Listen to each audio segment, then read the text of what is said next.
تو آپ کو تم کون ہوتے ہو صحیح بات کرنے والے؟ تم نے تو یہ کیا وہ کیا وہ کیا، تم بڑا اپنے آپ کو پرفیکٹ سمجھتے ہو، دیکھو ذرا ان کو۔ تو یہ جو طریقہ ہوتا ہے نا کسی کی غلطی پکڑ کے بار بار اس کو اس کی غلطی یاد دلانا تاکہ وہ دب کے رہے، جب وہ صحیح حق کی بات بھی کرنے لگے نہیں وہ اس بات کا مستحق نہیں ہے کیونکہ اس سے غلطی ہو چکی ہے۔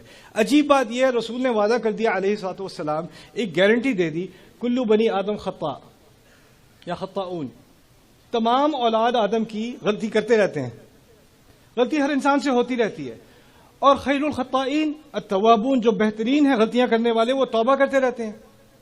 تو اللہ تعالیٰ کا ایک نظام ہے، انسان سے غلطی ہوتی ہے وہ توبہ کرتا ہے آگے بڑھتا ہے، غلطی ہوتی ہے توبہ کرتا ہے آگے بڑھتا ہے، اللہ پچھلی والی غلطیاں معاف کر دیتا ہے، انسان معاف نہیں کرتے، انسان نوٹ لیتے ہیں، یہ بعد میں کام آئے گی۔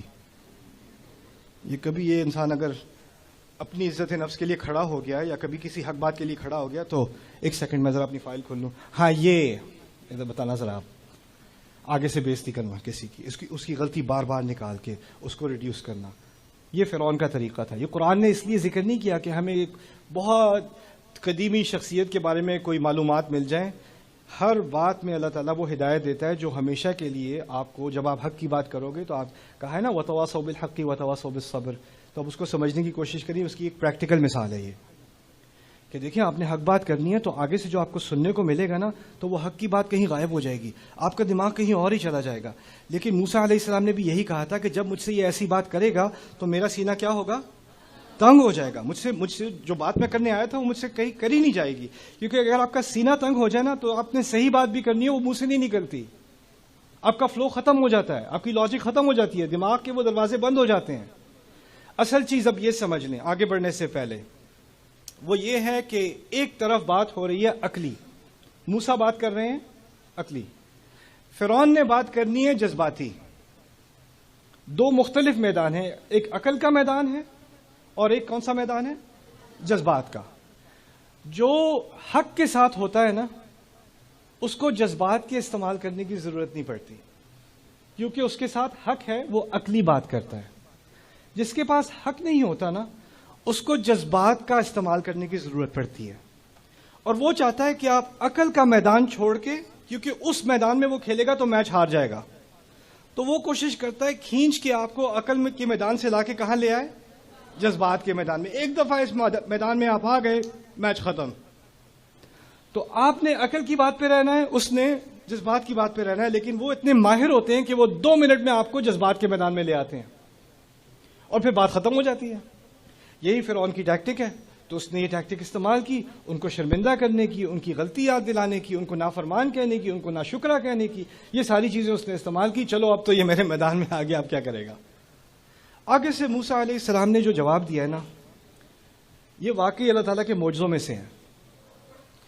کہتے ہیں قال فعلتها اذا، دیکھیں میں دوبارہ یاد دلا رہا ہوں، فرعون نے جو 2 باتیں موسیٰ نے کی تھی نا اس کے جواب میں فرعون نے 2-3 باتیں کی تھیں، اس کو بھی 2 ہی سمجھ لیں آسانی کے لیے۔ ایک کہی تھی کہ تم ناشکرے ہو، یہاں پہ رہے ہو پھر بھی ایسی بدتمیزی کرتے ہو، تو بدتمیزی کی بات کی تھی، ناشکری کی بات کی تھی۔ دوسری کی تھی کہ تم نے قتل کیا ہے اور اس کے بارے میں کیا کہو گے؟ تم کون ہوتے ہو صحیح اچھی بات کرنے والے؟ تم خود قاتل ہو۔ وَفَعَلْتَ فَعْلَتَكَ الَّتِي فَعَلْتَ۔ بائی دا وے اس میں ایک اور چیز میں نے نہیں بتائی دوسری چیز کے بارے میں، فرعون نے کھل کے نہیں کہا تو نے قتل کیا تھا، یہ نہیں کہا جو حرکت کی تھی نا وہ جو کی تھی وہ والی، کھل کے نہیں کہا۔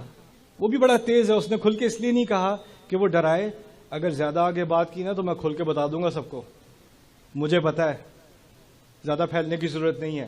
تو کچھ لوگ ہوتے ہیں ان کے پاس معلومات ہوتی ہیں، وہ آپ کو آ کے کہتے ہیں وہ جو چیز تھی نا وہ نہیں بھولنا، وہ والی۔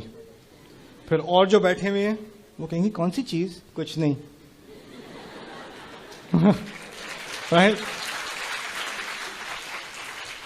وہ ایک ہاسٹیج سچویشن بنائی ہوئی ہے نا۔ 2 باتیں اس نے کی، ان کو پورے سبجیکٹ سے، پورے مضمون سے ہٹانے کی۔ اب بات سننا موسیٰ علیہ السلام کی، کہتے ہیں فعلتها اذن، جس حرکت کا آپ ذکر کر رہے ہیں، جس غلطی کا آپ ذکر کر رہے ہیں وہ میں نے کی تھی اس وقت۔ اس سے ڈرنے کے بجائے مجھ سے غلطی ہوئی، سب کو پتہ چل جائے گا مجھ سے غلطی ہوئی، ان کو پہلے پتا ہے، سب کو پتا ہے مجھ سے ہوئی غلطی، آپ صحیح کہہ رہے ہیں۔ لیکن فرعون نے یہ بات پہلے نہیں کہی تھی، فرعون نے یہ بات دوسری کہی تھی۔ پہلی بات کہی تھی ناشکری والی، نافرمانی والی، بدتمیزی والی، وہ پہلی بات تھی۔ لیکن موسیٰ کو اس بات کا احساس ہے علیہ السلام کہ اصل جو بڑا مسئلہ ہے وہ قتل والا مسئلہ ہے، کیس والا مسئلہ ہے. تو بڑی بات کو پہلے سامنے لے کے آتے ہیں. اس سے ایک بات یہ بھی سامنے آتی ہے کہ وہ جذبات میں نہیں ہے، وہ بھی عقلی بات کر رہے ہیں ابھی تک. اور وہ آگے سے فرعون کو کہتے ہیں ہاں میں نے کی تھی، وَأَنَا مِنَ الضَّالِّينَ، اور اس وقت میں کنفیوز تھا. ضال کے معنی ہم اردو میں ہمیشہ گمراہ کر دیتے ہیں، وہ ہمیشہ گمراہ نہیں ہوتے. ضلع کے معنی میں کنفیوژن کے معنی بھی آتے ہیں. کسی چیز کو صحیح سے نہ سمجھ سکا ہو کوئی تو اس کو بھی ضال کہا جاتا ہے. تو اس وقت میں کنفیوز تھا، مجھ سے واقعی غلطی ہوئی. اور پھر کیا کہتے ہیں، عجیب بات، فَفَرَرْتُ مِنْكُمْ لَمَّا خِفْتُكُمْ، اور اس کے نتیجے میں تم سب سے بھاگ گیا تھا. فرعون تو ایک شخص ہے، لیکن منکم میں فرعون کی طرف اشارہ نہیں ہے، وہ من کا ہوتا ہے عربی میں. کہا ہے فَفَرَرْتُ مِنْكُمْ لَمَّا خِفْتُكُمْ، میں تم سب سے بھاگ گیا جب میں تم سب سے ڈرا کرتا تھا. فَفَرَرْتُ مِنْكُمْ لَمَّا خِفْتُكُمْ.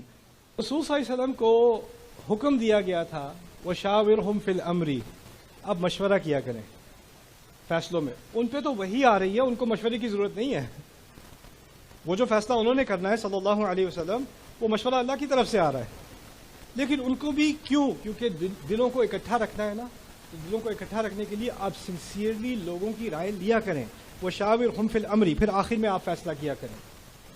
لیکن ہمارے گھروں میں، ہماری سوسائٹی میں، ہمارے خاندانوں میں جب ایک ڈکٹیٹرشپ بن جاتی ہے نا، کیوں نہیں کرنا، یہ میں نے کہا اس لیے نہیں کرنا، یہ نہیں ہوگا، کیوں نہیں ہوگا، میں نے کہہ دیا اس لیے نہیں ہوگا. آپ سمجھا دیں، یہی سمجھنے کی ضرورت ہے تمہیں کہ میں نے کہا ہے، میں اور میں. اور جب بغاوت کے آثار نظر آنے شروع ہو جائیں، بیٹا میں تم سے بہت محبت کرتا ہوں، میں تمہاری خیریت کے لیے کہہ رہا ہوں، تمہیں سمجھانا چاہ رہا ہوں، تم تو بہت میرے عزیز ہو، تمہیں پتہ ہے نا میں نے زیادہ زندگی گزاری ہے، مجھے پتہ ہوتا ہے، میں تمہاری خیر کے لیے ہی کہہ رہا ہوں.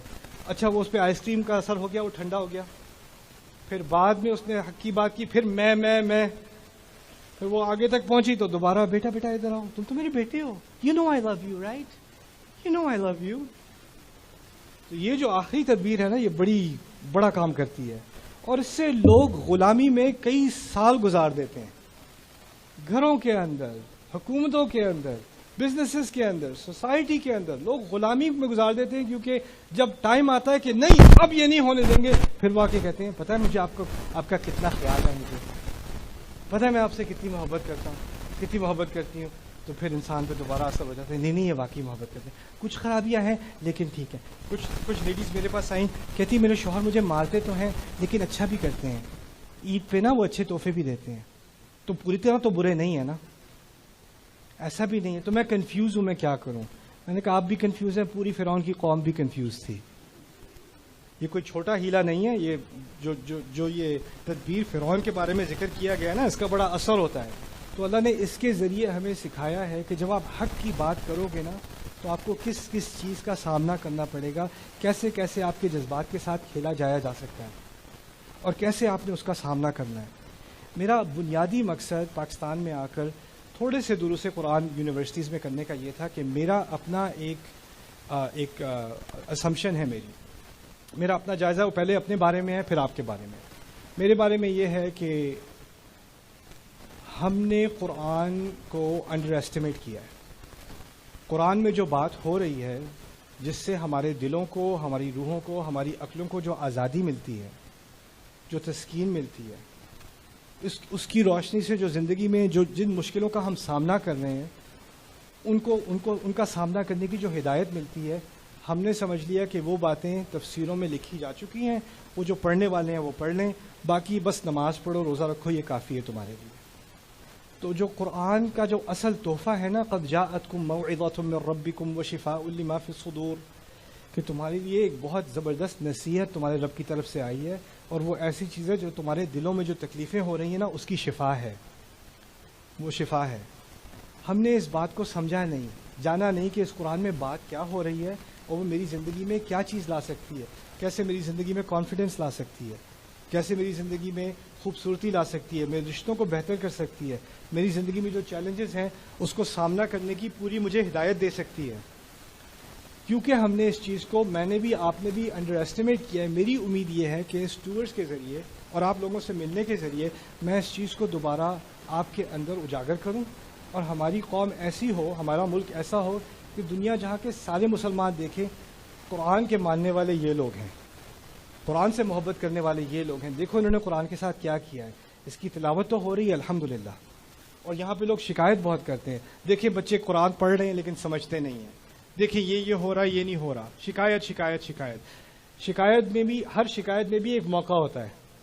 اگر ہمارے ہاں ہزاروں لاکھوں بچے قرآن پڑھ رہے ہیں تو یہ ایک بری بات نہیں، یہ ایک اچھی بات ہے، بس اس میں ایک مزید اچھائی کی، اضافے کی ضرورت ہے۔ اب اگر ان کو قرآن کا سمجھنا بھی تھوڑا سا ہم اس کو فراہم کر دیں، کمپلین کرنے کے بجائے یہ سمجھتے ہیں نہیں سمجھتے ہیں نہیں، تو اگر آپ ایک انسٹیٹیوشن کو بھی لے لیں، ایک گاؤں کو بھی لے لیں، 100 بچوں کو بھی لے لیں اور ان کے لیے کوئی ایک پلان بنا دیں کہ 1 سال کے اندر اندر ان کو موسیٰ علیہ السلام کا قصہ سمجھ آنا شروع ہو جائے، ان کو بقرہ تھوڑی بہت سمجھ آنی شروع ہو جائے، ان کو قرآن کے جو بنیادی دروس ہیں جو ایک نوجوان کو چاہیے وہ پورا قرآن بھی ایک سال میں سمجھنا ہے، کچھ چیزیں سمجھ میں آنی شروع ہو جائیں، تو آپ دیکھو گے کہ اس کی شخصیت میں، اس کی زندگی میں، اس کے آنے والے رشتوں میں، اس کی آنے والی جاب میں، سب میں ایسی تبدیلی آئے گی کہ اس سے تو انشاءاللہ ہمارا پورا ملک بدل جائے گا، پورا ملک بدل سکتا ہے۔ اب یہ ذمہ داری ہم سب کی اکٹھے کی ہے، ہم نے قرآن کی طرف ایک رجوع کرنا ہے اور دل سے رجوع کرنا ہے۔